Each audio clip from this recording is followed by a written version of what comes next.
యాకూబ్ అనే ఒక నిరుపేద సిమెంట్ బ్రిక్స్ చేసుకుంటాడు. అందరినీ ఖాళీ చేశారు.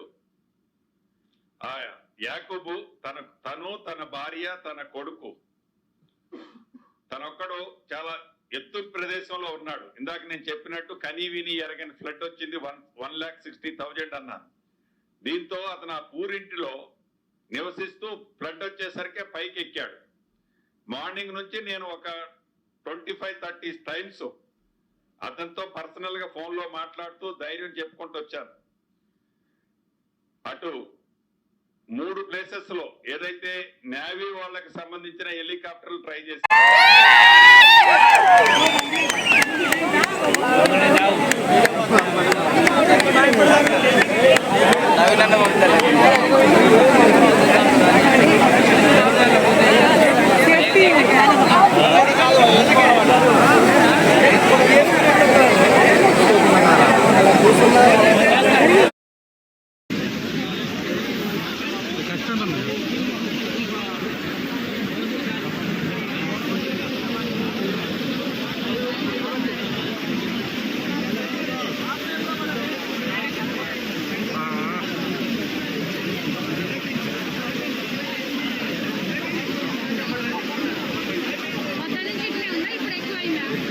చేద్దామని ట్రై చేసాం. ఆ వాల్ కూలిపోయేసరికి వీళ్ళు ముగ్గురు కొట్టుకుపోయి కొడుకొక్కడు బయటపడ్డాడు, మిగతా ఇద్దరు ట్రేస్ అవుట్ కాలేదు. అంటే చాలా బాధ అనిపిస్తుంది. ఎందుకంటే చాలా గంటలు వాళ్ళకు ఉదయం నుంచి నేను ఫోన్లో మాట్లాడుతూ ధైర్యం చెప్పాను.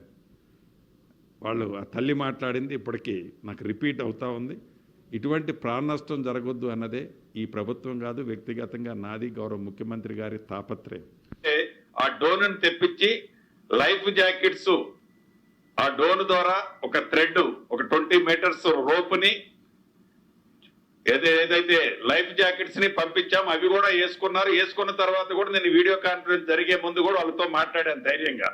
ఆ వీడియో చూపించి వాళ్ళ ఆ వీడియో కాన్ఫరెన్స్ లో నాతో మాట్లాడేటప్పుడు వాళ్ళ ఆవేదన వర్ణాతీతం.